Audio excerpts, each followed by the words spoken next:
Hello, everybody, and welcome back to another show of Premathc Muti. This is officially our 10th episode, and today we've got a special for you. You've got everyone in the house. We've got Nick, Matt, Mosa, Sello, Wonga, Denga, and of course, our hammer man, Rich Faasen. Not even nice. How do you pronounce his surname, Rich? Faasen? Faasen.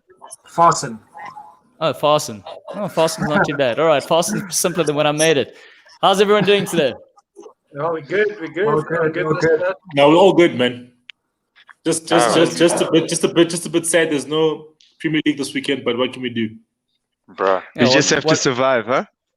Yeah, we can survive by getting the Q&A from the people that are watching live with us, and we've got two of our favorites in the house. We have got Scotty, and we've got Marcus, and we've got Kevin. Where have you been the last couple of weeks, Kevin? Say hello to Kevin, everyone. Hey, Kevin.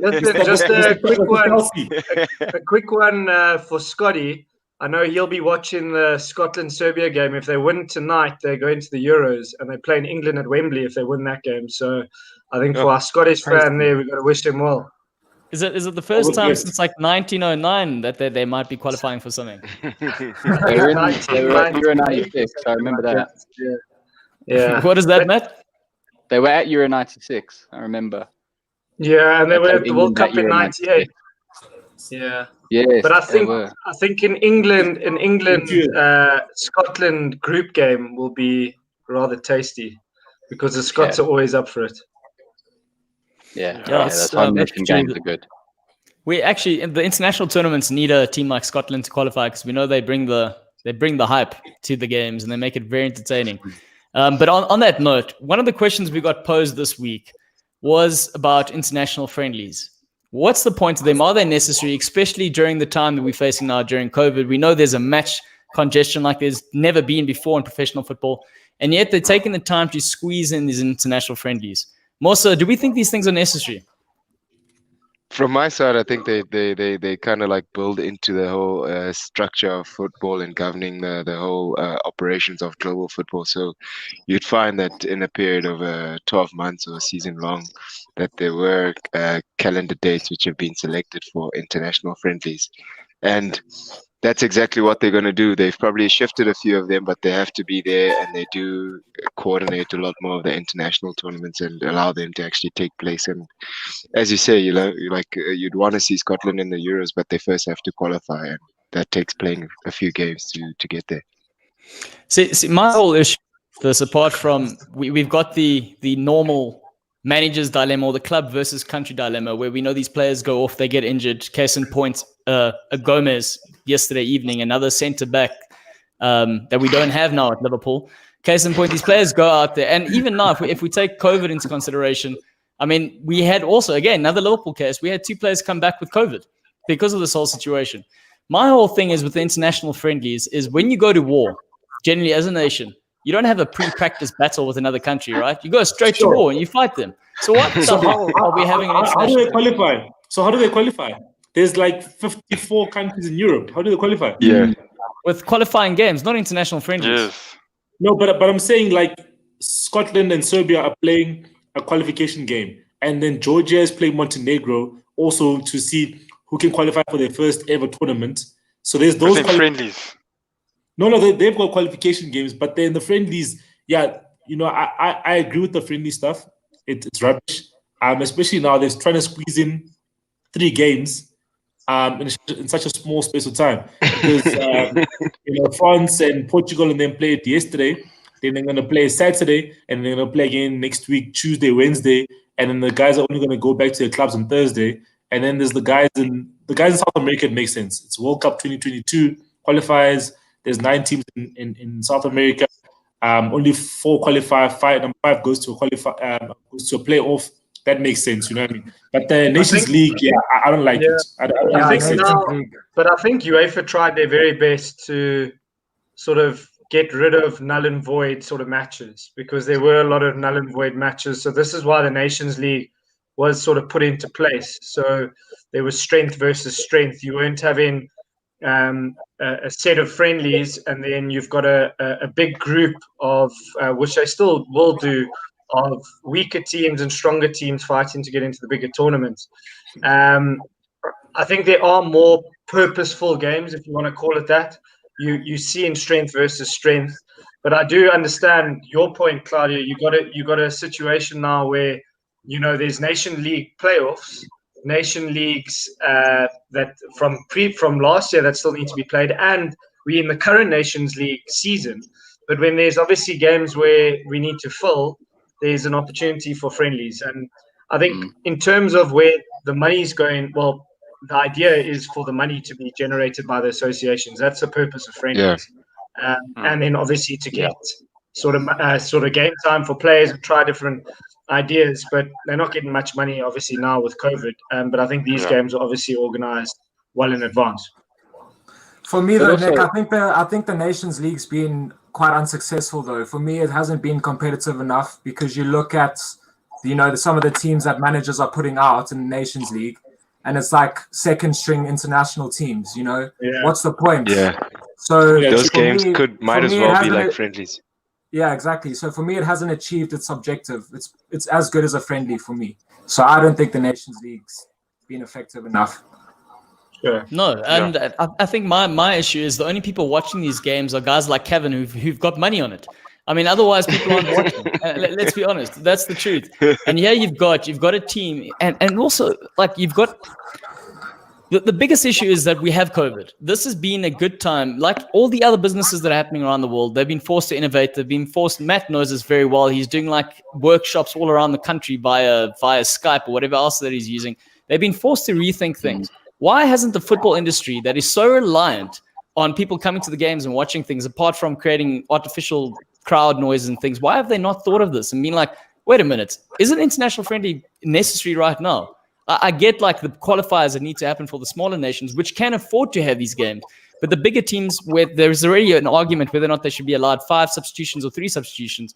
So why on earth is it happening? Wonga, what do you think about all of this? No, look, I share the same thing as you. I don't see why they should be playing it, and I also agree with Rich as well. Is that the Nations League has sort of lost the objective definitely not achieved. And then I remember also Tony Kroos as well. I just read something that he was also pretty much, but he was complaining about many things from what I read. But I think one of the things he was saying is that if they had asked the players whether they want to play in the Nations League or not, it would have been a different story. They would have said no. But all these guys, he says that all they're thinking about is money. And I think sometimes they must just turn around and try and look at it from a different point of view, because money is shouldn't always be the end game. But in this case, it seems like it is.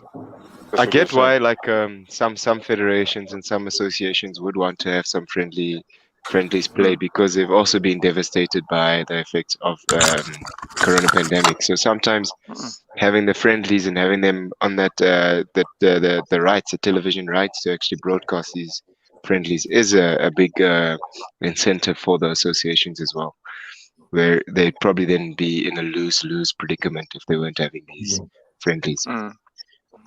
Also, from the perspective of the players, like if you play for a small nation who is never going to get to a big tournament, these friendlies are your best chance to represent your country, and especially the only chance to play against real meaningful opposition, the big players. So like it's not ideal, and it's a bit of a nod for these really the players of big teams have to go travel, but at the same time it's like, if you were that player, if you played for Andorra, or you're one of the top players in one of these smaller countries, and you had an opportunity to play a friendly against a massive nation, play against France or Germany or Italy or something, you'd leap at that. And I think to a certain extent, we've got to remember ultimately people play football because it's fun. People watch football because it's passionate and you get involved. And getting to see your country play against a massive team, even if it's just a friendly, we can look at it and think, oh, what a waste of time, because we support teams that play in Champions League. We support countries that get to go to big tournaments. Not everyone's in that same boat. And seeing your generation of players play those games, it's meaningful to people. And I think So in that extent, like I think we should make time for these games. You know, the focus on the money side of the game is ruining it. So I think make time for these opportunities where you can play games that are kind of once off and meaningful to the smaller nations and meaningful to the fans of those countries. I think we should be doing it. I don't Sorry, necessarily Matt. now Sorry is the to right interrupt time. you. Sorry to interrupt you. But those fantastic headphones that you have on, by the way, can we all just give him a round of applause for that? Because I mean, they look, they look good. We love the Chelsea blue on you, sir. No, the issue though, Matt, is they're causing some strange like reverberation with all the sound or whatever, and it's causing a bit of an issue. So I don't know if you just go back to the way in which you were previously, and then we'll get you back on to finish the last point that you're going to make. But further to what Matt is saying, with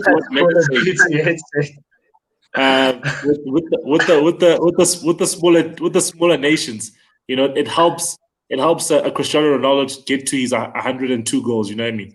You know, he's got like 8 goals against Estonia, 9 against Andorra, and all these these countries, these smaller nations. Cristiano Ronaldo needs them for his records, and that's why they got to play friendlies, guys. Yeah. Well, that's an awesome point, because Ronnie comes in. Sorry, Wonga. Ronnie comes in. He says, "Let's talk about Ronaldo going home to Old Trafford. What do you think? Juve can't afford his wages." Sure. For me, the interesting thing is Sello posted something earlier today on Twitter. Yes, maybe there's a chance for him to come back to the Premier League, but not through Manchester United. Sello, you want to take this one away? Yeah, no. Sky Sports is saying that he's been advised to move to Wolves, and I was thinking, like that'll make it what great advice. That'll make it Portugal's national team. You know what I mean? They're just missing Ronaldo to make it the national team, and then boom, Wolves are in top 4. Wolves will be in top 4 without a doubt.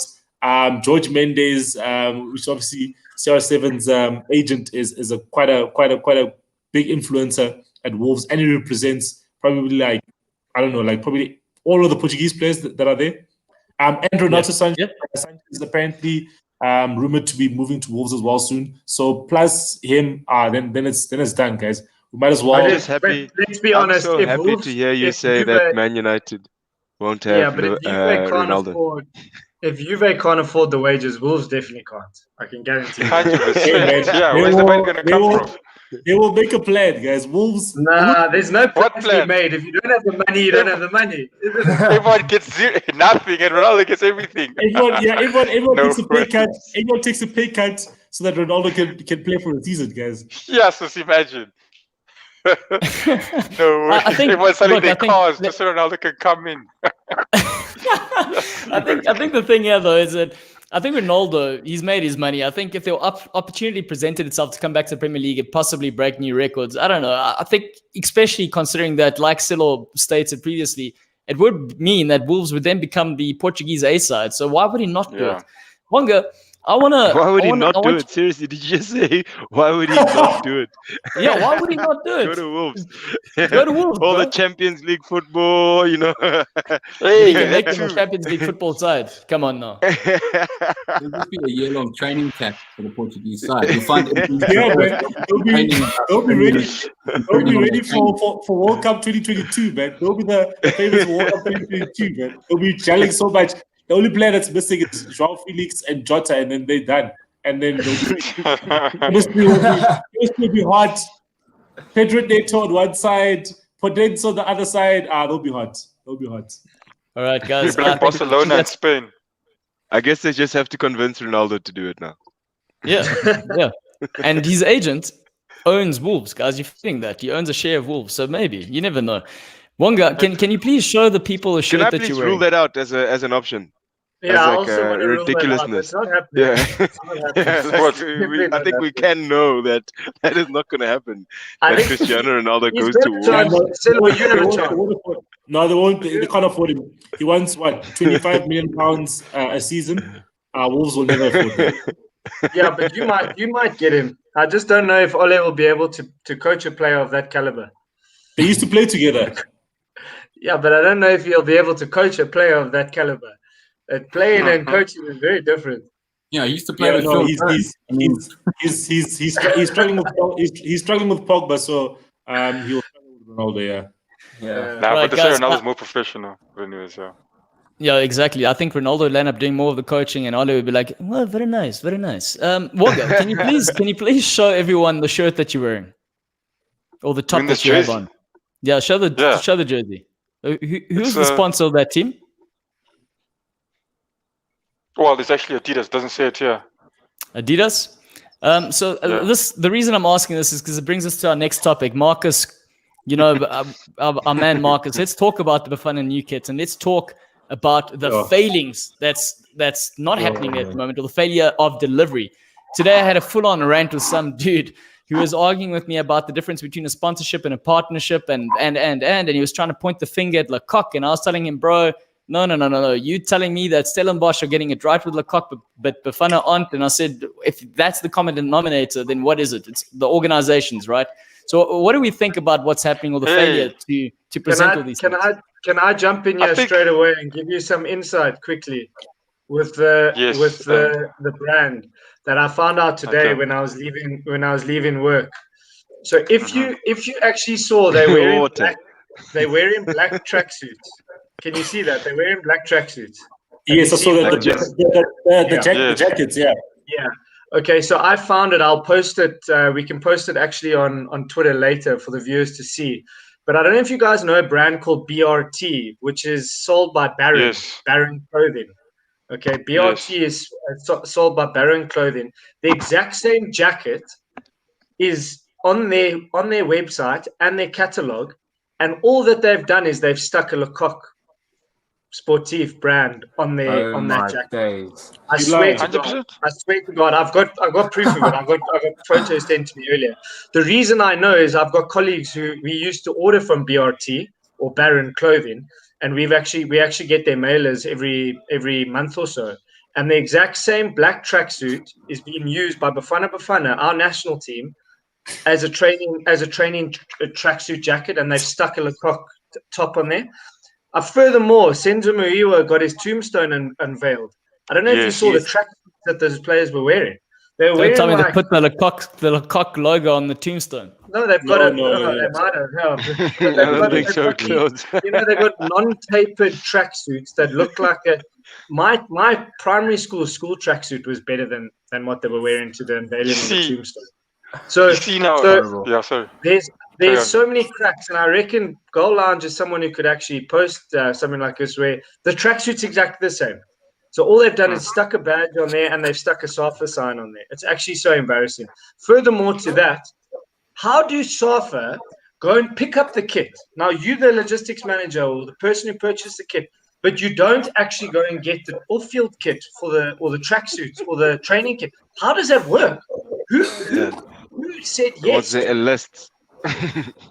Was there no Nick, one of the arguments I had with the guy was today on Twitter was that, I was like, sure, you saying let's say Lecoq are the ones at fault here. Let's say they are, okay. Is it not then someone on SAFA's responsibility to be like, never mind the kit is not getting delivered on time? Who's responsible for the kit actually following up for it being delivered? That's the thing. There's no one on that side. They're like, oh yes, we've got a sponsorship. Yes, which means they'll do everything. Unfortunately, that's not how the world works.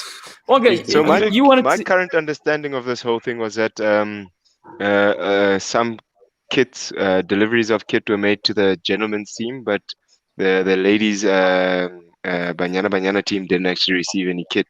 So it was like one federation wearing two different kits, which I don't know how that worked. Is that what actually happened? Banyana did get their kit, but I don't know if under 17 got their kit. No, they didn't. One of my players was in national team. They all got Nike kit. Yeah, under 17 didn't. Banyana did, but under 17 didn't. Okay, so it was just like they got the two senior kits, but the rest were all wrong. Do you know what the funniest thing is, Mosa? They went to camp, they got that shit kit, and they were still told to give it back in the last camp. So now this BRT jacket, they're going to get told, no, you have to give it back. Can you imagine? Imagine Bongani Zungu's just played for Rangers. He's shaking hands with Steven Gerrard, gets on a plane, and he's like, oh, here's your 120 Rand rain jacket that you must wear. Gotta give it back, bro. Can you imagine? I honestly think I generally think it could be it could be a problem of funds as well. I mean, when they had when they got sponsored the Nike kits as well. I mean, when they had the Nike as a sponsor, Adidas as a sponsor, we never saw these problems. We have and a I think problem. for the first, Nike, Puma, Adidas, we never had problems, guys. yeah. So Yeah, the first but time we why did they experienced not the have problem. problems? Remember the first time we experienced the problem was not even the Bafana kit, but remember when we had the last Olympics when those guys came in there. No, The but that Sesco- one was like, the that was a Sesco- mess. That was a mess. Yeah, those tracksuits where everybody Yeah, was but looking that's like but those that's whirly things apparently. that. Very parachute. I don't want to even say what exactly I know about it because nothing has been let's say proven, but it Yeah, was I also don't want to say what I know about it. Let's rather. You let's guys, yeah. might So just we won't go on that. let it But- out, man. Stop Arsenal and hiding Man things. But United no, fans wait. with superstition. Look, to be honest with you, Claudio, I'll tell you like this: it got so bad. It got so like they said the guy who actually investigated this thing, his life was actually under threat. This is with regards to that Olympic kid, and he's actually like I think he's actually skipped the country for a bit, maybe a province or whatever. But with this kid, You say maybe a province. Don't go further. Man. maybe you never know. Next thing you keep the province province. too. Putting the man's life But with this African kid, I don't think this is the problem. I see. Look, I mean, Lacoste is getting them to put they won't obviously tell you the truth, but Lacoste is obviously saying that look, you guys can sponsor us, but there's some problem with actually having. Maybe they don't have a design. Maybe they can't pay someone to flip and design the kits. I No, don't know. no. Wait. Look at Stellenbosch. Yeah, but Yeah. Look at let me Stellenbosch. talk to that. Let me talk to that. Oh, true. You guys, when I was asking why, it was more rhetorical. But Yeah. the thing is, if you had to take Nike and Adidas in comparison, right? We know these are bigger brands, big organizations. In South Africa, I don't think they run as great, but they still have more numbers, more manpower. South Africa and SAFA in particular are able to sit back and let all these other guys do the work. Things get done, but things happen on their own time, as things normally do in this country, but more so in SAFA. Now, it still happened because Nike and Adidas knew their reputation was on the line. In this sort of scenario, what's happened is the brand equity or the value in which, when we're looking at a Adidas and we're looking at a Nike, they've worked out that post 2010 World Cup, they've gotten zero return from sponsoring a SAFA. Yeah. And it's gotten to a point where Lecoq, that are trying to move in to the footballing industry within South Africa, have gone, well, let's take a chance here. Their team probably isn't as big. And this is kind of where the shortfall is happening, is that SAFA are expecting the same sort of treatment they've received from the bigger brands within the country. And the difference, again, to Nick's point, mentioning Stellenbosch, if you look at just how they've launched both videos, Stellenbosch have taken it upon themselves and going, we've got this sponsor, depending on what was agreed in the contract. We're going to then take the sponsor, they're giving us kit, and that's where it ends, but we're going to make the rest out of it. SAFA have gone, well, they're giving us kit, we're expecting all these other things. Where are all these other things? And this little tiny Lecoq team is going, oh, fuck, we didn't think about half this shit. So, yeah. So anyway, so that's my opinion. Sorry, Matt, do you want to say something? Well, I just think it's in a way it's commendable. You know, we live in an era of austerity and COVID, and there's not a lot of funds about. And Bafana are leading the way. They're like, look, you don't need kit to play football. You just need a football. So, It doesn't even have to be the country's colours. It's like when you go back to high school, when you're doing practice high school, and it's shirts and skins. Bafana are like, what? We don't need a shirt. You guys are ready. And we can play. Yeah, but it's yours. Man, I love the way you see it glass half full, man. That's why Matt's here. That's why we've got a Spurs fan. They have to see the glass half full. Yeah, but guys, honestly, on my point to finish, I know it's like we can laugh at it and stuff, but on honest truth, it's for me when I look at it, it's actually it's a flipping disgrace. Not to change the tone on it, but geez, Oaks, like the other guys, rugby, your tennis, your swimming. Cricket's headed the same way, by the way. Yeah, cricket's worse.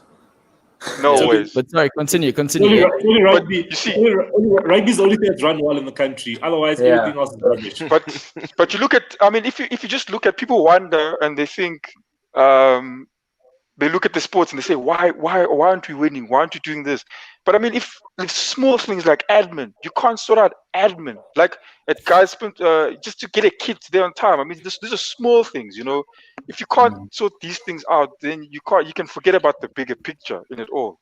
And that's just my opinion on it, So the other guys, the other countries, I mean, I don't even mention names, but they this is.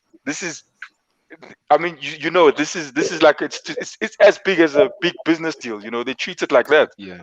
The standard is high, and I think that's just the difference of it. It's actually quite shocking to see how guys. And it's also it's a combination of the patriotism and the pride they take in it, and understand that they're representing. And technically, if we are saying the whole putting the war analogy in there, they're fighting for their country. But keeping it on to before we move to the Premier League and those sort of questions, we're going to keep it within the national ranking system and international football. Tsapang, one of Sello's good friends, asked the question, and he sees before I pose the question, he sees the world in a very different way. So the question he's asked is that what are the points of the national rankings? Because do they not hinder a country like South Africa to give our players a chance to go play overseas? They hinder countries which are struggling, like they hinder countries which don't have international players that are playing well at that platform. So if you do find like countries that are, let's say, France or Ivory Coast or Senegal or Egypt, they rank fairly highly in the global rankings, and that allows them to then make those transitions over to the bigger leagues a lot easier because they are international players playing on that stage. Whereas if your international country's not performing well, but you're a good performer, it's very difficult to then assess your international caliber when you have to cross borders. I'd say that's my assessment of it. I think they're very meaningful. I think it's okay. It's got its pros and cons. I guess the con obviously is that one of the best players in South Africa, for South Africa, Percy Tau can't get a work permit to play for Brighton, and he's lighting things up in Belgium. He's obviously he was playing in the first division before, was the player of the season in the first division, then going to the pro Jupiler League with Club Brugge. Play Champions League, Bernabeu, Parc de Prince, they won the league in Belgium, and now he's playing for Anderlecht. He's scored 5 goals, I think, so far. So a player like that could be doing well at a Brighton. I think he could definitely fit in at a Brighton. Looking at the forward line of Brighton, he could definitely fit into Brighton. Yeah. That he can't get that for me, I think it wouldn't be a direct comparison, but I think your ranking would show how well you guys are doing in terms of your development, whatever you're trying to do in terms of developing your players in your country. Yeah. Whether it's whether you've got a feeder club overseas, whatever it is that you guys do internally, I think it would directly show what's happening in your country. I think England as well. I think we all know that every club there has probably got some sort of development happening in their country, and they fare high top. They're in the top 10. France as well, top 10. Netherlands, I don't think are in the top 10. But there is, there should be top 20. But there is obviously a direct link to what's happening. You get your country, the other African countries who are higher than us, and I'm referring to us as South Africa as well. I'm referring to South Africa in this case when I'm saying a comparison. South Africa pretty low, not doing well. We know how it is in this country in terms of development. Still not really a clear path to football, whether it be feeder club or internally in our country, and we are far off it. So I think it does for us. For me, it's actually a good parameter, I would say. No, I think that's a very good point. You see pretty much where you are as a country. My biggest issue is I just don't know how they actually, what the formula is for how they award these points. That's one of the things. Like I understand when they do really well at an international tournament, they get the points and maybe possibly have a friendly. But 1 minute, it's almost like your vitality points. 1 minute you've got like 300 points. Your watch doesn't sink, and then you've only got 15. I think different games are ranked differently. So if you're playing, and then also that's based on your opposition. So I think like a World Cup game will be worth a lot more than a friendly. And then furthermore to that, if you're playing a higher ranked team than yourself, it will be worth more than playing a lower ranked team. I think that's how it is calculated, but there is some sort of formula. Yeah, there is a formula they use. They call it what they say. I just looked at it. It was they call it an ELO formula, but FIFA referred to it as sum, as in SUM. So they just exactly like Nick said. You're getting. They changed. They used to have it where it was 2018. They changed it. Used to have it where they said they average the points. They just averaged the certain amount of points you won over a certain period, and then they subtracted it from your previous points. But now what they're saying is every game you play. If you win, you get points. If you lose points, and then they minus it from obviously your previous points, so they accumulate over time. And then it also depends on your team's. They say it depends on what the expectancy of your team, whether they expect it to beat a team or not, and also the level of. They also consider the level of the other team as well. It's actually if you go onto the FIFA website. All FIFA. Sorry, Wonga. It's just that came through from Scott Woodhouse. Wow.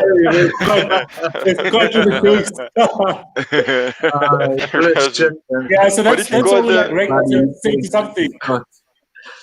If you go on the FIFA website, the FIFA website, it's there. Like they actually.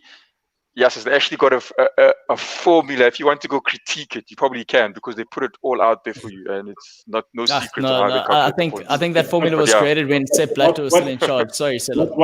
What Kevin says is very true in terms of the West African countries and how they benefit from overseas players that are like their parents are from naturalized, and then they were born in France or born in Belgium. Obviously, Belgium's got Lukaku's got Vincent Kompany. And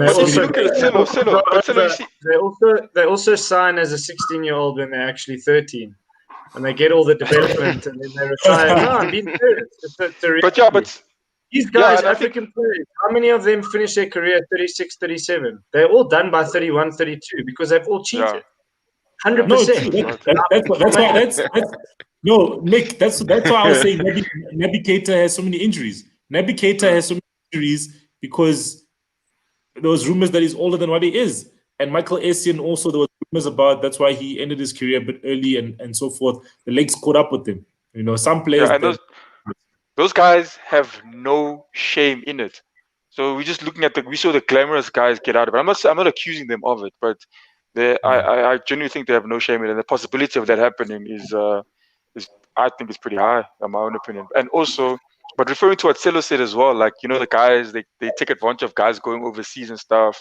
But I've not looked into it, but don't you think that was all the part of the plan? The parent goes overseas and is going to let his kid play soccer there. Wonga loves his conspiracy theories. I'm just going to... No, but I'm just saying. Like, think about it. And some of the players, they're not there by chance. There's a channel. Some of the guys were playing in Ivory Coast, and they had a channel to go. There was a channel there that took them overseas. It was all part of the plan. You know, that's all it is about setting it up. Okay. Before I dismiss your idea completely, I guess from certain perspective, there's an understanding because there's a certain way of life. There are low expectations. They've got to work a lot harder, and possibly genetically they have the upper hand. So if they get put into a structure where they can learn at the same rate that the other guys are learning, they can have that advantage. So maybe there is somewhat truth there, but I wouldn't say necessarily that's the reason they go over there. Maybe some of them do, but I don't think in this particular case. No, I'm not saying it's a reason. I'm saying there's actually like a channel there for them. So let's say you're playing there in let's say there's a TP Mazembe, and then they linked to a club in France. Then that's how they feed through. I'm saying that the channel is there. That the players, we're taking them from there. That's what I'm saying. Simple like that. Yeah, and one of the guys who've taken advantage of that channel is a Sam Allardyce, which is why, Richard, how do you feel about all of this? If they had to cut this channel, West Ham, like Marcus says, West Ham probably wouldn't survive. Oh yeah, absolutely. We love our overage players, our has-beens, bringing them in 5 years too late, just because of the name and the title. I've pulled my hair out year on year. Watching us bring in some really has-been players. I think our last 30 strikers that we've brought in, I don't think one's managed to score more than 10 goals in a season. And that just says everything you need to know. We've had Benny McCarthy 5 years too late. We've had Mido 5 years too late. It's just been a disaster. Now Seb Haller's also struggling, but who knows? Maybe he can be the one to break the hoodoo. And then you guys even later after he left City. You know what the worst one was for me was bringing in Arbeloa at 36 years old, just because he'd won a World Cup and a Champions League and it was such a big signing. I think he played 20 minutes and then he was done. He didn't play again for West Ham. And we were paying him Sorry, Richard. I'll let you finish there. We've got a new guy. We've got someone else watching. His name's Christopher Lawrence. Let's give him a shout out. Everyone say hi to Christopher. Hey, how's it, Christopher? All right, now continue, Richard. As you were. He's killing me with Arbeloa, man. It's just because he won a World Cup. So that's what West Ham does. They say, oh, okay, this one guy won a World Cup. I think we can sign it. He won a Champions League. They read the CV, but they don't want the player. You know what? The only good player that we brought in, which was potentially over his time, was Alex Song, and he had 2 good seasons at West Ham where he actually buzzed in the midfield, and he was class for us. And everyone said, "Oh, he's done," but he was class for us for a season or 2. So it was great to have him play. But I mean, the Arbeloa one was a disgrace. He literally played 20 minutes, and that was that. He didn't touch the field again for West Ham. So it was mad. Yeah, I was actually left scratching my head the other day when you mentioned that he had played for West Ham because I couldn't remember seeing him kick a ball, to be honest. So I must have missed those 20 minutes. Exactly. So now that we've moved past, sorry, did someone want to say something, Matt? No. I just enjoy laughing at West Ham. We can do that again if you like. Okay. Do you want to watch the Lanzini goal again, Matt? Should I show you the Lanzini goal? That's not good. Any other game It's very good for you. To move on from the international stuff, we're going to talk about something that I'm very tired of talking about, but it was a question that I think at least 3 or 4 people asked on Twitter, asked us. VAR running the game. Where are we right now, VAR in the Premier League as things stand? How do we feel about it? We want it to continue. Matt, what are your thoughts? So I've been thinking about this a lot because, I mean, Spurs have been on the receiving end of questionable VAR decisions, and we've also benefited from VAR. And I think this is one of those cases where what's happened is the technology has moved on quicker than we've adjusted our rules and processes and stuff. Because, like, for example, the Leeds offside, the Bamford offside the other day, where he's pointing to where he wants the ball, and that puts him offside. That's ridiculous. You know, but if you allow a ref to interpret that, they shouldn't be giving that offside. But because the technology is now so pinpoint accurate, they're making these weird calls because we're implementing the rules as they stand to the letter of the law, and we've got pinpoint technology. The technology has actually shown the shortcomings of the rules, and the refs are kind of. They're not doing a great job of also trying to influence it. So we almost need, if we're going to have VAR, and I think the technology is a good thing. There are instances we can all of us have got at least 1 or 2 instances of watching our team knowing that if there'd been a replay or some sort of technology, we would have got a goal. My personal one is the goal against United. I can't remember however many years ago now. It came from the halfway line. It bounced over the line. Carol was the goalkeeper. I remember that one. Yeah. And they ended up losing the game, obviously, because it was back when Ferguson was still there. But, you know, we've all got instances like that where the technology could have changed it. But what's happened is the technology has actually just exposed how poor some of our laws are. And I think we need to go back and say, if we're going to take advantage of this incredible technology which exists and is available to us and it can improve the game, then we need to think about rules and laws that apply the technology. The difficulty there is that then you'll end up with separate rules for the Premier League compared to the lower leagues where they don't have that technology. And I think that's where we've reached that point where we're now saying that maybe the elite level of the game needs to have slightly different stuff. If you think about, they've done it with cricket. You know, at the club level, you don't have Hawkeye technology available, but they've got it at international level, so they're able to use it and they're able to have that review. Maybe we need to have a 2-tier system for these kind of things and different levels of interpretation. But because it is a shame. It's ruined. This season has been horrible for that, and it's almost like we're blaming the technology when actually there are instances where the technology has made a really important difference. Yeah. But Matt, you mentioned the tech, which is great. What boggles my mind is, for example, the offsides. Are you seriously telling me that the richest league in the world cannot just get a side angle? You know, when you have a sprint finish.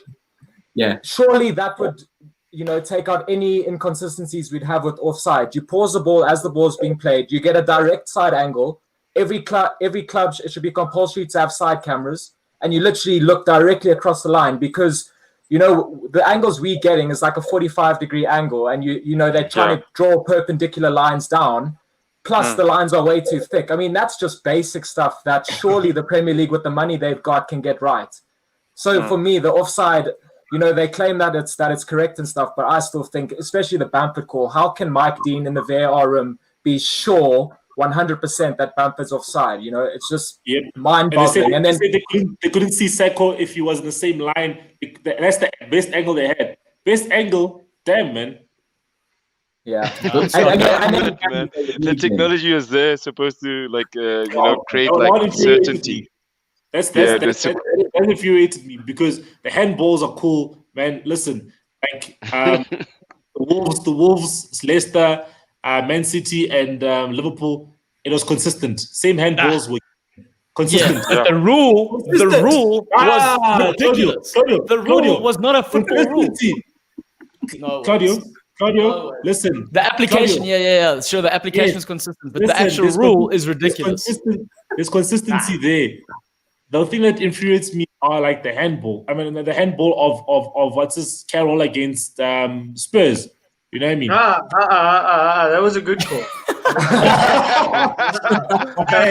Hey, let me look for one way. That was a good call. But Claudio will be but the offside one for Bamford, guys, that was ridiculous, man. And but Sello, to agree, needs to have side cameras so they can actually see. Every club would then need like 300 cameras across the length of the pitch. No, you just have one camera that can move along. They've got the spider cam. Of the pitch, even a spider cam, that's 360, and you just get a side view. It's so basic, You can have a camera. You can put a chip in a ball as well, and the camera. No, you can. There's actually technology, and the camera actually can move in relation to where the ball moves, which theoretically should. But you're right. With all the money, there's no excuse. Guys, apart from the technology, they could use all the front rows seats to actually be the camera guides and police just hoy them all the way since nobody's there.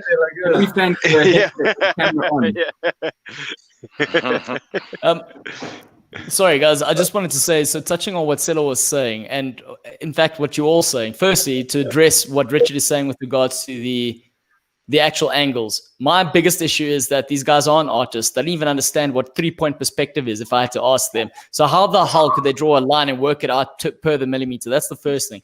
The second thing to what Sello was saying, and this touches to one of the guy who actually asked the question, Nicholas Killis, is that, yes, and to what Matt was saying technically, the technology is great because it's there to give an objective point of view. The issue is, again, to what Kevin was saying, is that there's a lot of human error at the moment. And one of the issues is, if we had to look back and say exactly what Matt was saying with regards to how it's being applied in other sports, at an international level, it's being applied. At club level, it isn't. Maybe it is the state where FIFA, that did introduce this bullshit thing in the first place, how about they suss it out first and make sure that everyone follows the same rules? Because now the problem is you've got all these different governing bodies that go, no, well, fuck, we're the Premier League. We make the most money. We're just going to do our own thing. And then the other guys in La Liga are like, well, we're going to do our own thing. And that's where the problem is, in the human error is coming in. And we all just like, no, what the hell? And then to the handball question that you're saying, Sello, yes, that was consistent, but it was consistently bad. And the issue is that we currently have a top 50 highlights of terrible VAR. Mosa, you having a good chuckle. You chuckle at most things, so I'm never sure about what's going on in your head. What do you think about this? The whole thing is interesting to me. Like, VAR was a technology that was proposed to bring a lot more certainty into decisions made by using technology in the football field. And so far, it hasn't brought any of that. Now we leaning upon, as Matt says, this gray area about where the rules have to be kind of like signified and understood well. Because back in the day when you spoke about an offside line, you'd say, okay, it has to be the guy's feet. Then at the beginning of VAR inception, you found out it could be his body without his arms. Now it's because his fingers are actually pointing out that the rules just aren't really defined too well. So that's what VAR is exposing right now. Like, some instances, they're going to have to actually then get to rule where if a person takes a shot 1 meter in front of you and you're in the box and it hits your hand, you have to consider how high your hand is, if it's above your shoulder, all those type of finicky type of considerations which you never had before. Yeah.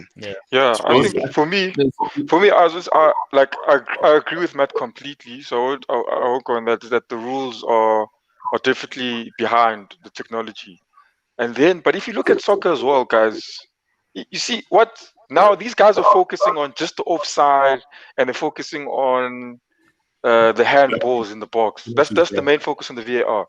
But then you still get with the how many times have you seen a guy take a throw in and his foot goes off the line? I mean, his foot. Yeah, Bellerin, you've seen it a lot of times with Bellerin. Yes, and he does it many times. He only got caught twice. Yeah, and then now you think it's okay. So now, if that's happening and guys are just throwing the ball and the ref doesn't call it, okay, get away with that, get down with that rule. Then there's also times, and it's happened this season, where guys have taken shots and it's nicked off a player. Slight nick. You can even see if they do the replay, the ball has just changed over. It's difficult to see it real time, but when you see it in the slow motion, nicks off the defender, it goes out, but they say it's a goal kick and it's supposed to be actually a corner. And they don't dispute that because it's a corner, maybe not score. Not important. But then why? Yeah, exactly. Yeah, but you can't have that. A rule for me is the games, like a match. In fact, soccer is soccer because of the rules. If you change the rules, you're changing what soccer is. Sports is governed by its rule. Yeah, you're changing the game completely. If you're allowing the handballs, then you'll be playing something else. Not even rugby, but it's something else. So if you're governing a game, a soccer match, you have to govern all the rules. It may be finicky, it may be small to you, but you have to govern all the rules. And VAR, for me, the only thing I see it needs to, it should only get better, and they should change the rules, but it needs to add those small things. Like it needs to check, it needs to make sure that the corner is a corner. It needs to check. It needs to. No, I would say but it needs to. For me, Sello, you're not happy. You can't just check. You can't just check handballs, corners. Offside. They can check what happened the last 10 seconds before the goal. That's cool. But now we need to check the foul throws. Come on, man. We have to police if Bellerin is doing throws properly. Hey, but that's what I'm saying. By making sure they pick up their litter, my friend. But Richard, you wanted to say something? Yeah, no, Richard. Sorry. What makes me laugh is the handball shirt rule, where they say it's from the shirt down. Now, depending on the size of the player, the sleeve is a different length. Okay, exactly. Money with the tight ones, boys. Up here, boys. Then furthermore, you'll find guys wearing long sleeve t-shirts now. Exactly. In the West Ham Arsenal game, Gabriel, the ball touched him over here, and it wasn't given as a pen for handball. And then for the Bamford offside as well, if you actually look at where they draw the line, go back to the visual that they give you when they give the offside. They've drawn the line almost from his elbow down. Now, how that makes sense, I have no idea. You know, if you're going to say it's a part you can score with, it has to be somewhere up here. It can't be down by his elbow where you're drawing the line. So they can't even get that right.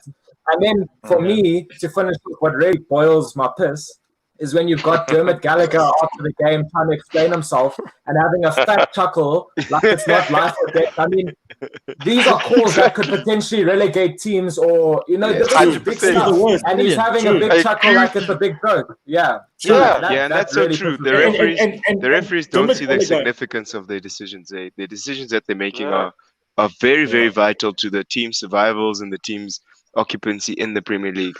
And these guys just see it as, no, we have to understand the rules. We're just going with the times. It's crazy. It's ridiculous, actually, that happens. Yeah, man. And then take COVID in the mix as well. So these clubs, some of the smaller clubs are bleeding money. And if they get the wrong sort of thing down, then they're really, really screwed. I think, and before we move on, I saw that comment coming. I saw that one coming.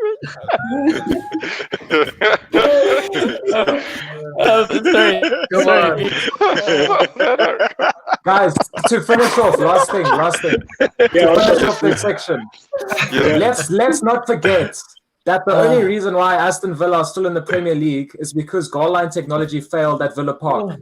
Exactly. That's the only reason why Bournemouth are down and they weren't. Yeah, true. First game of lockdown. It was against Sheffield, right?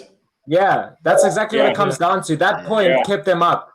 That's as tight as it was, which is crazy. And then Bournemouth wanted to lodge a court appeal or something like that. And that was poor. They should have actually, the VAR person should have told the ref that, hey man, goal line technology wasn't working. Can you please have a look at the monitor? You know what I mean? Simple as Yes. All right, lads. And the last point is, firstly, let's say hello to Jason. He's joined us. He's a bit of a late starter, but welcome. Hi, Jason. Hey, Jason. Yeah. Jason, we're Senzo. The scary thing about this whole VAR thing is these decisions are currently, they're all wrong at the moment, and there still are no fans in the stadium. Could you imagine the fans were there, added pressure, and they would have definitely really cocked it up. All right, next topic. One of the questions asked was, should Pogba leave in January and possibly De Gea, give Henderson a go in goals, and bring in Grealish from Aston Villa? What do we think about They're going to have to. I mean, if they're going to be paying Ronaldo's wages, they're going to need to just get rid of all these dudes. I'm an advocate for Pogba. I think I wouldn't get rid of him. I think he can come right under probably the right manager. De Gea, I think Henderson is good, but can he do it at a big club? If you want to call it a big club, the pressure is different. It is very different to Sheffield United. I still have no clue why he's been selected for England. It is Gareth Southgate typified by that call-up. The man hasn't kicked a ball this season, and he still gets called up. And actually has a chance of starting, I think, or is Pope starting? I'm not too sure. I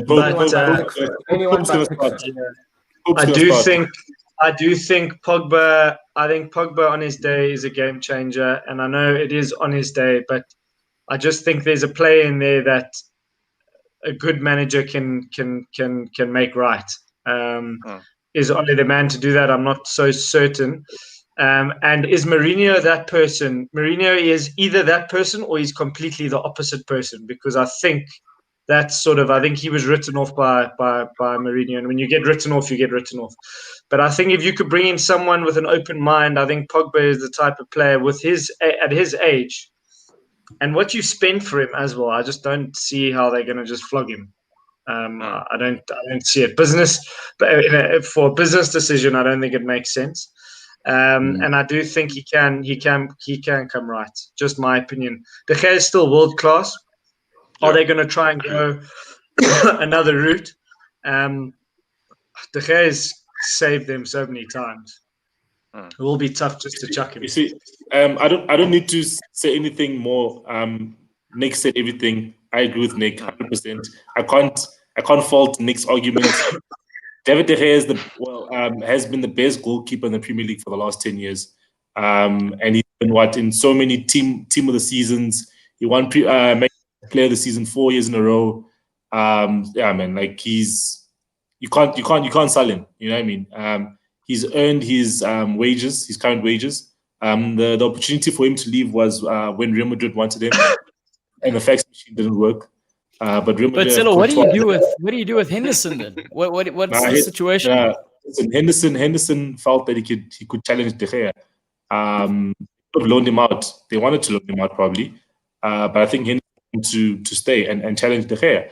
And I feel that he should actually be given another loan because he's 23 years old, guys. He's 23. He should learn. He came through the Man United development. It's a long-term project with him. He can come back at the age of 25. He can go for a 2-year loan somewhere and come back at the age of 25. De Gea will probably be 33 then. Yeah, probably 33 by then.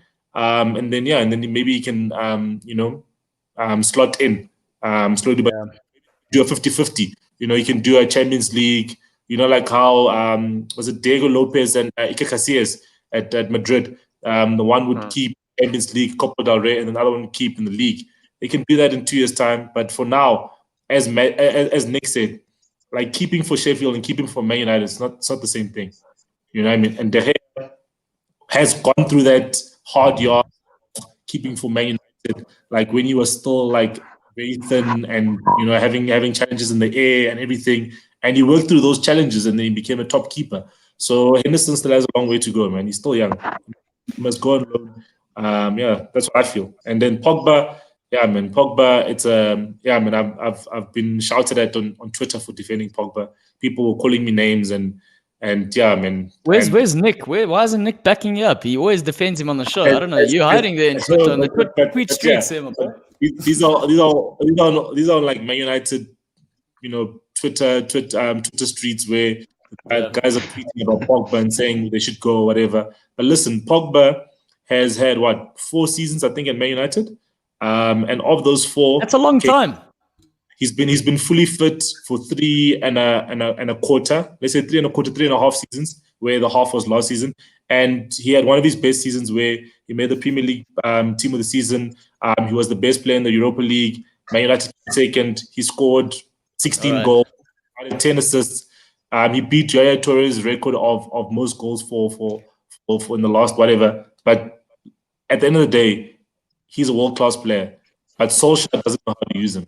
And Solskjaer, the biggest problem right now. This is my last point. With Solskjaer. Solskjaer has 2 players for one position at centre back and at centre mid. So basically, Maguire and Lindelof, right? Those 2 are basically playing for one spot. If you understand what I'm saying, if they had another capable defender next to them, right, and then in front of them, Fred and McTominay, those 2 shouldn't be playing together. You know what I mean? So then he's overcompensating for the spine's errors, and then he's obviously putting in Lindelof, and if they had a better centre back, then Pogba would actually probably start in the midfield because you don't have to now protect Lindelof and Maguire. Marcus asking all the hard questions there. Sorry, Mosa, you go ahead. To me, it's like if you're like a Man United manager, like or the management ownership at Man United, how would you consider it? Would you rather sell Pogba and De Gea or let go of Ole Gunnar Solskjaer? Maybe you might get maybe you might get a coach which is credible enough and has experience to actually manage players like De Gea and Pogba to actually bring the best out of them. And I don't know how they'd weigh up the value of letting those 2 go versus keeping the manager. No, true. I agree, because the thing with Solskjaer is a manager who's done well in Norway, right?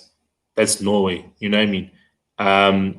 Pogba is a player who won Man of the Match in the World Cup and has gone to a Champions League with Juventus, and then De Gea is a player who's done well in the Premier League. You know what I mean? So they have shown their potential. Whereas Solskjaer had was it Cardiff City that he coached in the Premier League and he got them relegated. You know what I mean? So his credentials in the Premier League is not great. You know what I mean? Whereas De Gea has credentials in the Premier League and Pogba has one fantastic season in the Premier League. So they actually have credentials. So I feel that Solskjaer that should go.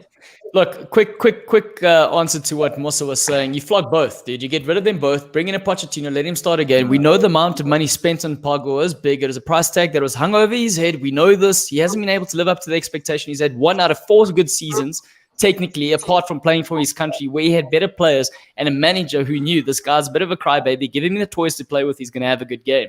We know that happened. We know at United that hasn't happened. I don't understand why you say he's a crybaby.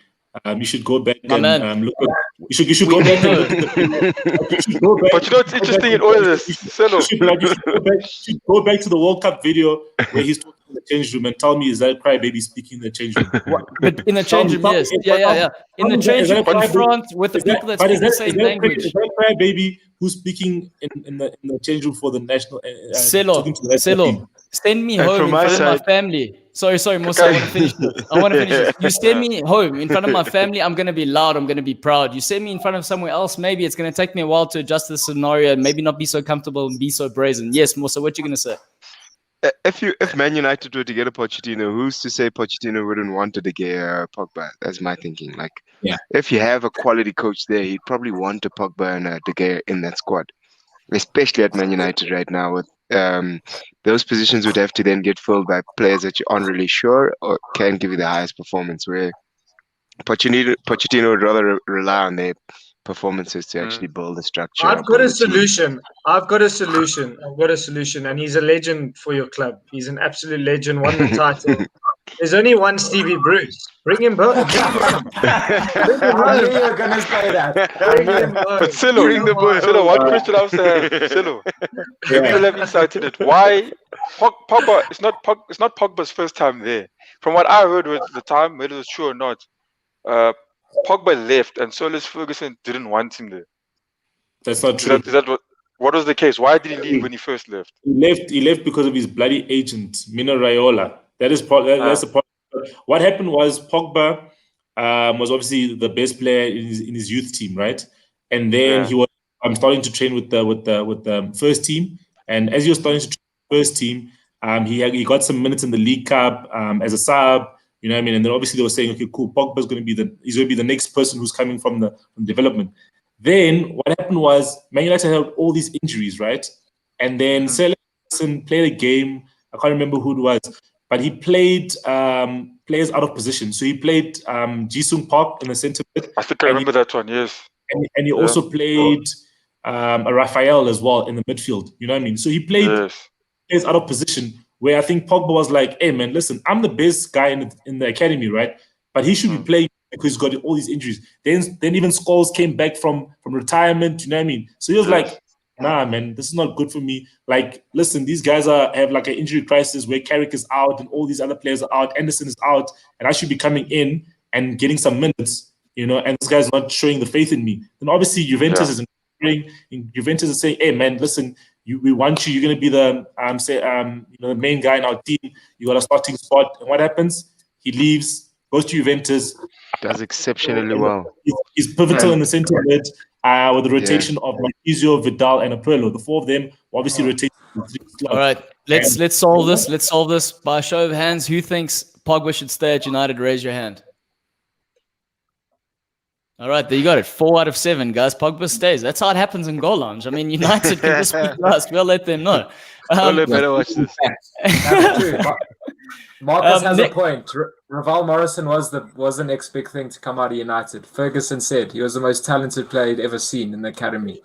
That's true, but I'm trying to think if they were in the same year. They were, because I've seen Instagram photos of them in the same team. But Raval Morrison didn't have the mentality to make it. Yeah, they were in the same. They were in the same team, and with Lingard and Jesse Lingard. Yeah. But Raval Morrison did score a great goal at White Hart Lane, so I'll give him that one. Because Raval Morrison didn't win the World Cup. He hasn't been involved in Champions League finals. It's all nice hearsay and stuff, but like you don't necessarily need just hearsay about what people can do and to assess their capabilities. You actually have to see them win things and actually get the performances under the belt, and that's what it's about. Like Pogba's move away from Man United probably helped his career tenfold. Similar to Salah leaving a Chelsea type of structure. It wasn't going to be best fit, or even De Bruyne. Like they need sometimes. That's why you loan out players that are young. Yeah, exactly. That have the potential, but haven't been able to express it and fit into a team where already the matured players are taken favor of. So sometimes you need to give them the opportunity to go venture outwards and go do the best where they are. And if they win everything, then those are good players. That's the mark of a good player. Yeah, no, 100%. I agree. And on that note, I think that was a good note to end on. Thank you very much, Mosa.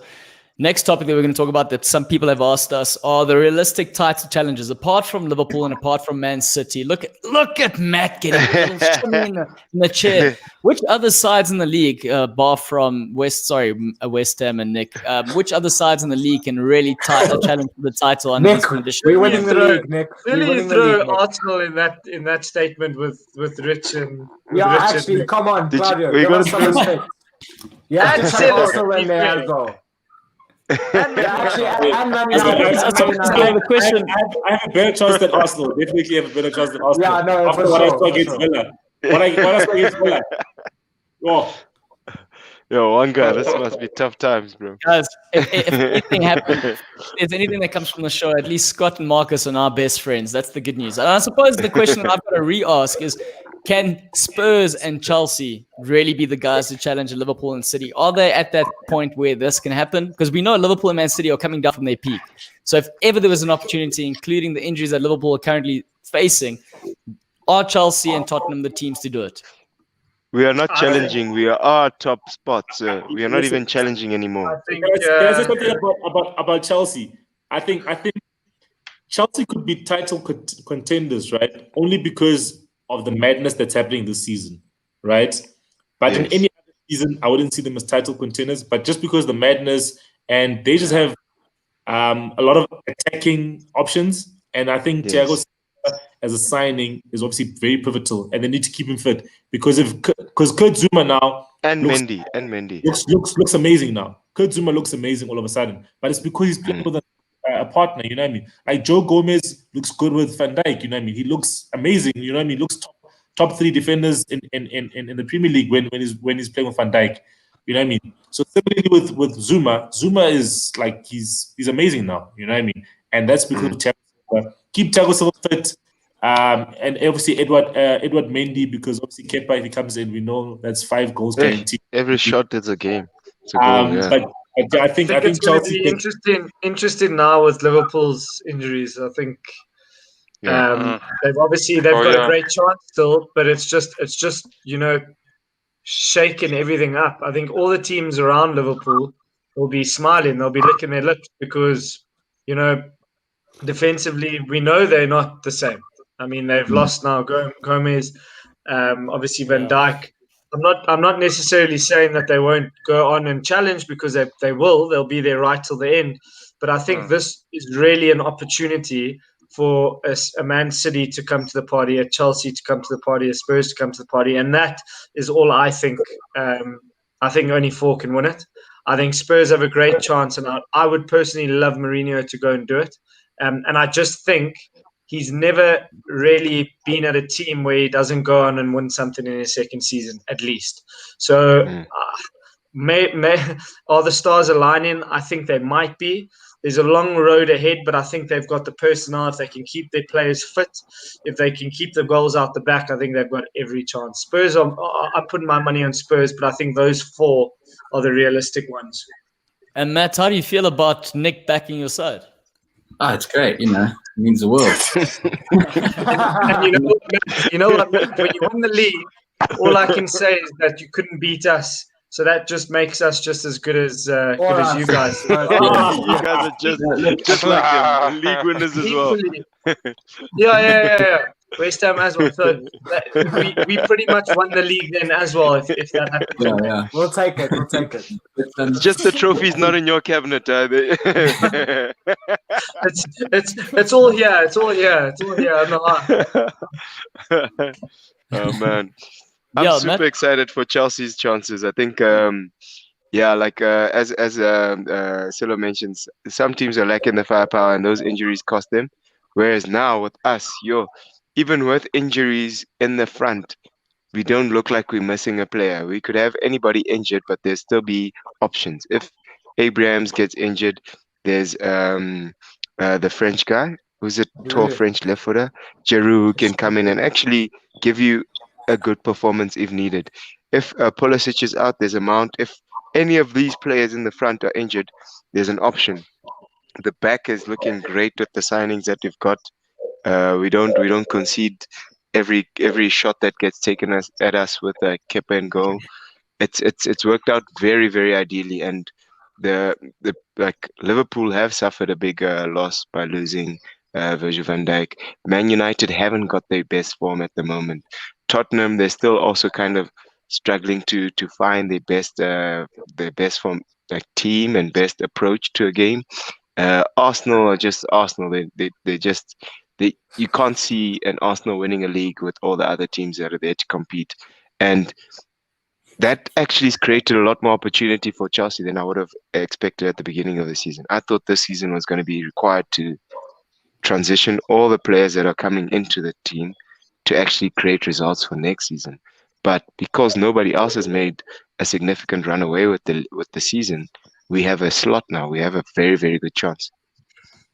It's got that Yeah, but fairy you- tale feel about it this season. I think there's definitely a chance of a dark horse coming in and winning it because, you know, it's got that Leicester City title feel. There's no clear outright runaway team after 8 games, which is really refreshing Yeah. to see. So, yeah, So I think it could be an Newcastle are gonna win interesting it. season. No, come on, Nick. we gotta be realistic here. Come on. Antonio's injured, guys. Lionel Messi of We were going to win the league until Antonio got injured, but now we'll just push for top 4. It's Yes, fine. the Messi of Newcastle United. Thank you for mentioning the guy, the runaway train, guys.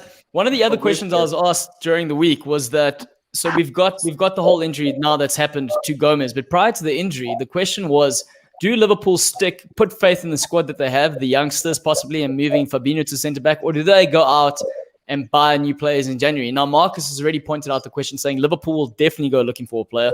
I think the issue now that we have is that Liverpool love being the ones with all the chips when they're doing negotiations.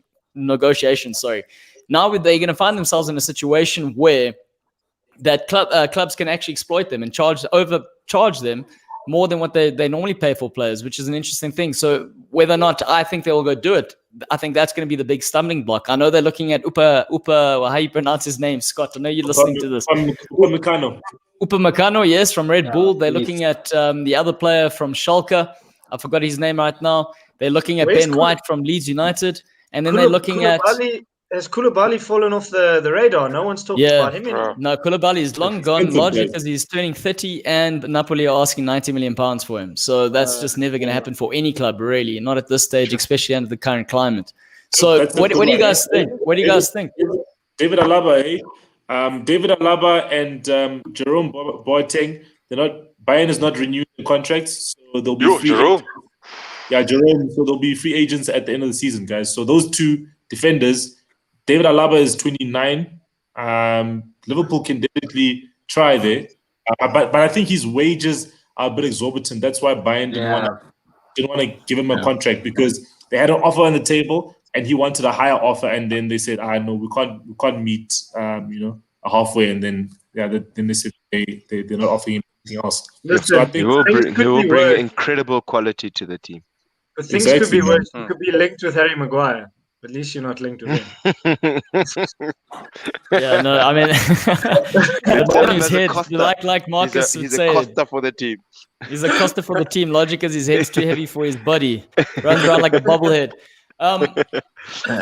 Talking about, I just want to talk a little bit about the Gomez injury and why this is actually such poor timing for the poor guy. In total, he's missed 97 games playing for Liverpool, largely because of 3 main injuries that he's had, 2 of which he sustained on international duty, which is actually one of the reasons why I mentioned this prior. And the first of those injuries, by the way, was the result of playing at under-21s under Gareth Southgate. So whatever the hell that guy's doing in his training or his warm-ups, they're clearly fucking up the Oak's knees. I don't know what the hell's going on. The only thing is I'm pretty bummed about the whole scenario, because at 23 years old, he's partnered with more than 5 players at centre back, and he's always been successful. Right? He's played across the line at the back. He's played left back, right back. He's played in the centre back, playing 3 positions. And this is the first opportunity now with Van Dijk being out and Lovren leaving, where he became the senior player in the partnership. Yeah. Lovren's laughing now. Lovren's having a good laugh. He's having a good laugh at the situation now. He's like, they didn't appreciate me. They didn't love me. Exactly. And now Exactly. I still think we're probably better off without him. Yeah. But you guys definitely need to sign a defender, man, because Fabinho, Matip, he's not 100%, man. You know what I mean? Matip could just came from injury. He could take a walk to the shop and get injured. You know what I mean? So I think you need to make a siding because Matip will definitely get injured in the next 3 months. Yeah, I mean, I'm not disputing that. The guys he's the type to drop an egg on his leg and he'd get an injury from that. Shame, man. Don't say that about Matip, please. I've met the guy. He's one of the nicest people you'll ever meet, I promise you. And his little celebration. Have you ever seen a player? Everyone's going crazy, and he's going like this by himself. Anyway, to move on. So what we're going to do, we're going to discuss one of the questions that was asked is who has been the player of the season so far? Rich. So no Henderson. Yeah, look, the Henderson. So you want to discuss that? Yeah, but you can't be discussing my team and then now we need to discuss questionable players in Liverpool. All right. Okay. So the question was, guys. The question is, Sello's reeling it back and he's throwing the bait out. He wants the fish to take a little nibble. One of the questions asked was, does a Henderson get game time? And I'm looking at you now, Jason. Does a Henderson get game time when everyone's fit? When Keita's fit, Thiago's fit, as well as Ronaldo, Genie and Wijnaldum. 100%. And Fabinho playing centre mid, not at the back. Yeah. So does he get game time? Fabinho won't be able to play centre mid now if Van Dijk is gone. That's No. But say the team's fully fit. The question is, if the midfield if all the players are available, does Henderson get game time? I've got my answer to this, but I'm curious to see what your thoughts are. I think he does. I think he does 100%. too. I think he's one of the most underrated players. That's just my opinion. I don't know why people don't like Henderson, but the job he does. He's from Sunderland. What are you talking about? The job that he does, it's never pretty. It's never pretty, but that man will never give the ball away. He'll never give the ball away. He's neat and tidy. He does the job. I think he's so underrated. I think he's underrated. The thing is, my problem with Henderson is like when I saw the signing of Thiago Alcantara over to Liverpool, I then saw a problem for Henderson because you mentioned that he doesn't give the ball away. Thiago Alcantara doesn't also give the ball away. He's professional and clean. Thiago Alcantara is also very, very professional and clean. And he can offer as much as Henderson, but just offer you a little bit more. But Henderson also, I think Henderson has a job that's more than just playing the game. It's also off the field as well. That guy's driving the team. He's literally telling everyone what to do, where to be. He's encouraging them. He's the coach's reflection. He's literally Jurgen Klopp on the field, basically. Yeah, there's no ways. And you need those kind of players from time to time. Yeah, like I agree that, geez, if you're looking at it, Thiago Alcantara, take Henderson off, put him on. But if you're looking at what Henderson offers as a whole, you need that through a whole season. You can't do someone dying. That guy's going to be that person through the whole season. You put that guy on the pitch. There's no way. I agree with Wonga because Henderson, he's one of the players that have been there the longest at Liverpool. You know, he's gone through Dalglish, Roy Hodgson, all those rubbish managers, and he's gone through Brendan Rodgers as well. And you know, so at least he's played under at least half decent manager at Liverpool once, and then now he's the captain. You know what I mean? And he's leading by example. You know what I mean? I think that is one thing that I'll give Henderson is the fact that he's the driving force for Liverpool as the leader, but he does have certain shortcomings in terms of maybe that when you look at Alcantara on the field, that maybe Alcantara is a naturally gifted player. Naturally gifted player. Maybe Alcantara and he's not going sideways all the time or backwards. And Alcantara, exactly what Mosa said. And Alcantara and a Fabinho with a Keita or a Wijnaldum would be a natural balance. But I don't think you can leave out Henderson in the big games because he's the leader. 100%. And here's my take on it.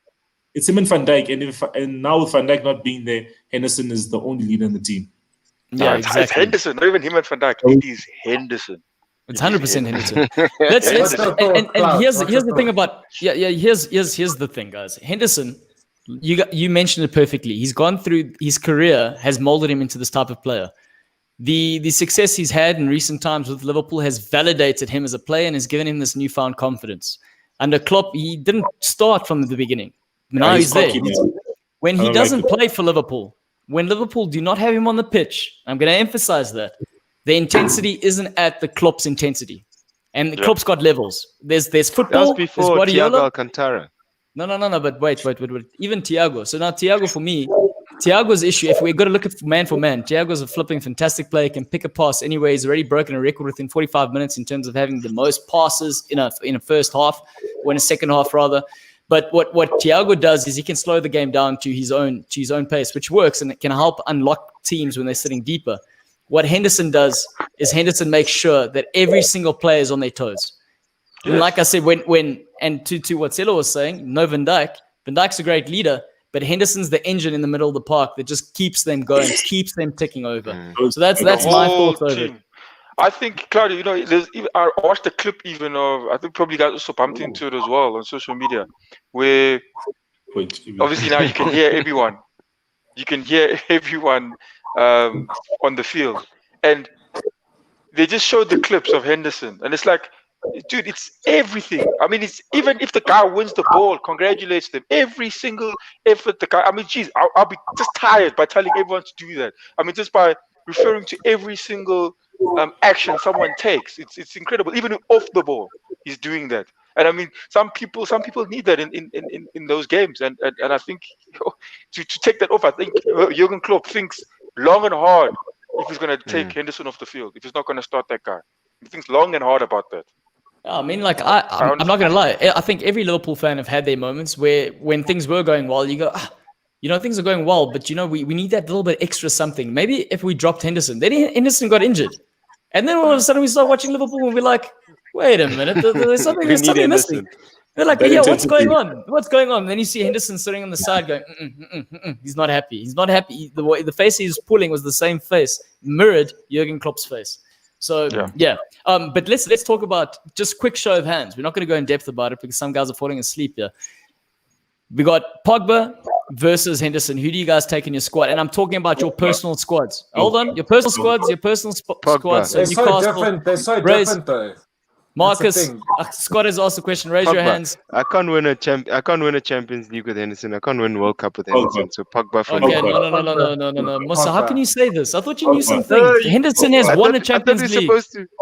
I can't. I say like my team. How would you show hands for a question that has two answers? Like, what are we showing hands for? I write the two names on my hands and it showed up like this. Pogba's the right hand and left hand is Henderson. Right hand. All right, guys. Who's been the best player of the season so far? Jack Grealish. Harry Kane. I can agree with Jack Grealish. Jack Grealish. Seven goals and 8 assists. He's contributed to 15 goals of their 19. How can he not be the best? It's true.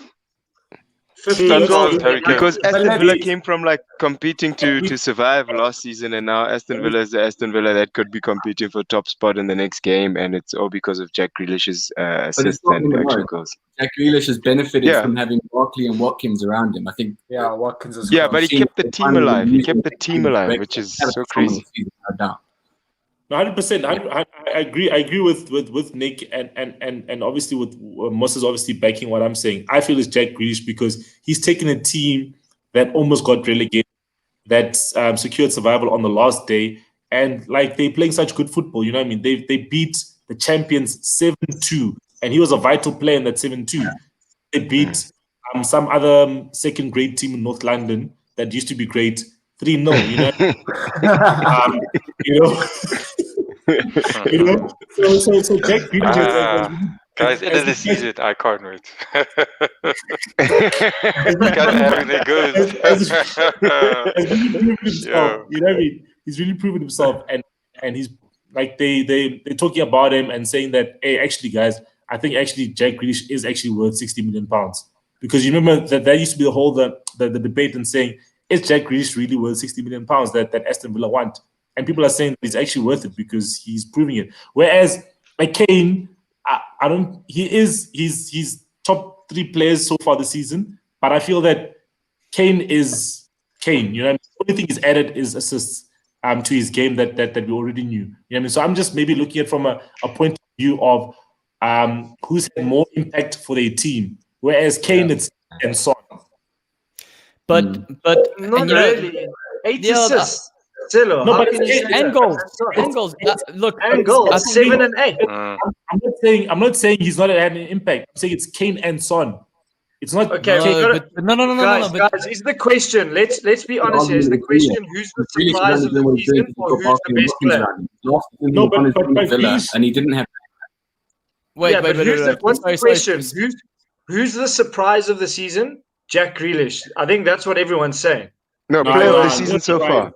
No surprise. So what was he always- expected to be their best player?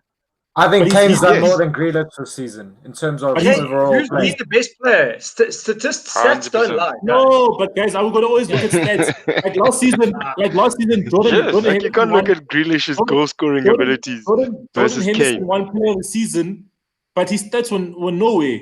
But the Brave stats were the best. But Jordan Henderson won player of the season. So if you look at stats, then that means that Jordan Henderson is crap. But it's not that. Jordan Henderson was the driving force for Liverpool to win the league.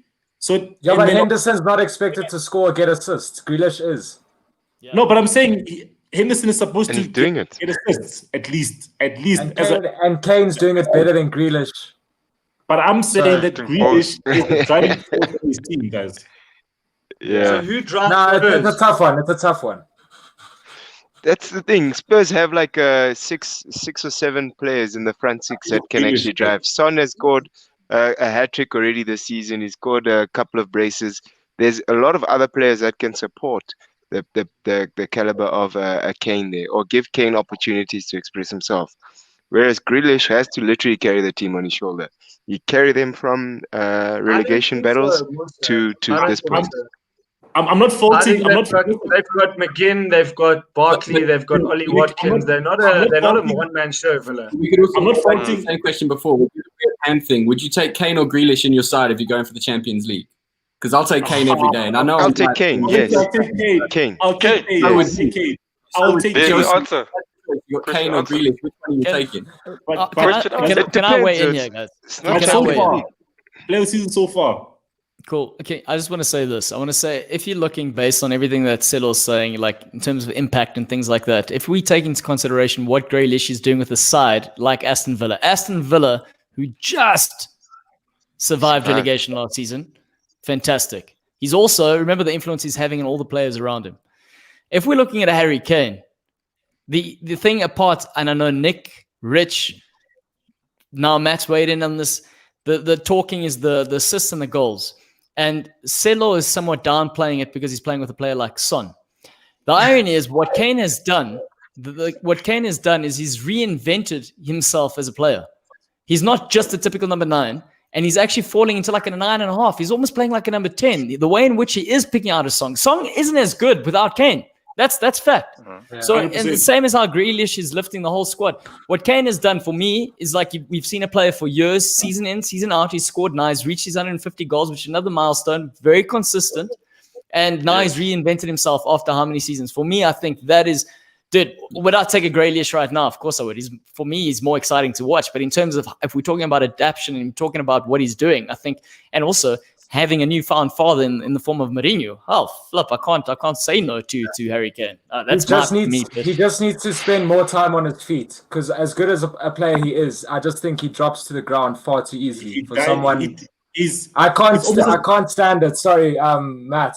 I can't stand it sometimes. It's got so bad. It's got so bad. Don't apologize. It's horrible. I'm a stone his feet. He's almost as bad as Salah. He's almost as bad as Salah.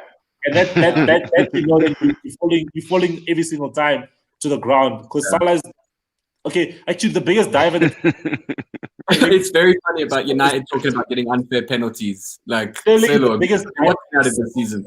Premier League is the biggest diver in the Premier League, and then Salah, and then now it's Kane. You know what I mean? And it's not pretty to watch, man. It's not I suppose like if we are gonna go into the Grealish thing, what's interesting is if you're looking at all his stats so far in these first 8 games, the stats that he's been coming up with in terms of ball carries, in terms of assists or chances created, he's actually in the same talk or in the same fold as a Salah and Kane. The only 2 players in 1 or 2 of the other stats that are better than him are a Salah and a Kane, which also shows that the making of this player, whoever does not, if a United don't come in for him at the end of the season, I'm going to be mind blown. That's the he's signed a new 5-year contract, guys. Come on, they're going to want 100 million now. Already moved from Villa to, and he'll be worth it. Exactly. Yeah, Matt, and that's the consideration I'm putting at the back of my head. Like, like generally good players play very well around very good players as well. They get better and better around the company they keep.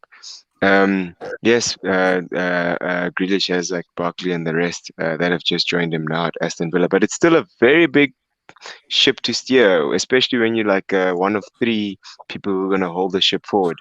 Whereas at all these other clubs, these guys are set to compete for top four, and now that Aston Villa's there, it's like he's carrying the club to compete to there. That's why I see him as a more valuable player at this current point in time for Then we teams in could the say English Premier League. Callum Wilson. Callum Wilson's been the best player then. Nick, we're having a serious chat. We're having a serious chat here. So. Grealish has scored 4 goals. Okay, no. So that's perfect. And No, he's I got an like that, assist. Nick, I like that because let's talk about the next topic. And the next topic is who is the player who's actually had a great start to the season, but he's completely underrated. That's the next question. We obviously know. Let's go for it. No, but for me, it's Dominic Calvert-Lewin that's had a great season and is underrated because if I think about it, guys, like who expected Calvert-Lewin to be the second leading goal scorer, second leading goal scorer in the Premier League? I think he's on eight goals. Tied top, I think. He's tied top with Kane and Salah, I think, right? So he's got into the England team. First call up, so you can see that this is actually only point where he's actually been hitting form because it's his first cap for England and so forth. And whereas Callum Wilson has played for England before, so we actually do know of his credentials. But Calvert-Lewin for me, I think that's the guy. Cheers, Scotty. Thanks for joining us. Dang, good point there, Sello. I like that. We're gonna end off. We're on our last topic, and this is gonna be nice and easy. Or is it? The first manager to get the sack. Wonga, we're losing you there. It's past your bedtime. Let us know what you're thinking. No, I'm thinking. That's the thing. I look at this question and I don't know. I think, to be honest with you, I think every manager makes it till the end of the season. To be honest with you. Yeah. Ole Gunnar Solskjaer will never. This is the Premier League. Ole. Especially with Pochettino talk, the players. But who even gets these sacked? considerations I of don't the know. players leaving. Okay, the top. If I look at the top 6, I think I know everyone says Ole's gonna go. I don't think Ole's gonna be gone. I think he's gonna stay there the whole season. Next year, the first person who should get sacked is Steve Bruce, but he won't get sacked. He's doing okay there, man. I just don't know. I would love him to be sacked. sacked. I would love for him to be sacked. I think for me, I think it's going to be Ole. Or if we're looking at the bottom of the table, I think you're right, Matt. I think a Bilic or a Sean Dyche are in a bit of trouble. Yeah, I think also think Bilic one of the is- bottom I think- teams. I think Bilic. I think he looks the most at risk to me at the bottom. I think Dyke has earned quite a lot of goodwill with Burnley, so I think they'll stick with him till quite late. I think they'll probably end up going down with him and then sack him in the off season. I think Bilic could go. He's the kind of man, we've seen him before at West Ham and other places where he goes through streaks and he's in a bad rut with West Brom. They're not looking like they're going to change anything. They look like a side on the way down. I think they'll twist early. They'll probably be the first, and it will trigger a string of other like bottom and mid-table sides getting rid. But I think Bilic looks good to go first because Ole should be first. If he wasn't Solskjaer, I think he'd have gotten sacked first. But the fact that he's the old boy, the golden boy, I think he'll end up sticking about longer than he should, which will damage United's season. I think Bilic will go first. I don't think Ole will make it to the end of the season, but I don't think he'll go first either. Yeah, I think Scott Parker's I rate also Ole makes it. in trouble as well. He'll dance on all that game. But is he not? I think he's he's a Mr. Fulham though. I think he's loved there. The fans love him. I think they would maybe go down with him and even try again. No, you know the I thing just is, think he's in that mold. the thing is at Fulham they run by a clown. They run by this guy. I think he's only a couple of years older than us, and he's owns like some NFL side. And he just makes he's so impulsive with these decisions. He owns the Jacksonville Jaguars. Yeah, there we go. Yeah. He's a American Pakistani. Yeah, they clashed, man. He tweeted something about not signing a center back and whatever and all that nonsense. And after him and Parker don't get on though as well. Yeah, that's why I could see him getting the sack, especially if they don't pick up any results. I don't even know that. Especially if Lookman's trying to do a Panenka against Fabianski. What chance do you have? What chance do you have? In the 98th minute. Shit. Goodness Right. me. And on that note, let's give a little shout out to Bamford for obviously Jason. That's a good shout for in terms of player who's being underrated at the moment. And that pretty much wraps up our show for today. Can we just for a minute? Someone was saying that should Bamford get picked for England, and I was like, Nick would be very angry if Bamford got in before Wilson.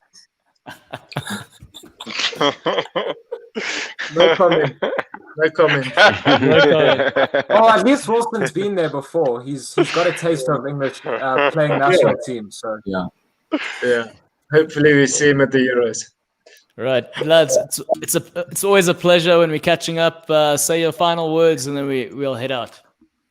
See you next week. Cheers, Cheers, guys. Only till the end. Thanks for the Only comments, till the end. Ole Gunnar won't even last till the end. Only gonna till the end. Tell you guys, till the end. Sello, enjoy it. Till the end. He's a gunner. All right, cheers, everybody. You can stay with your Rafa Benitez with the total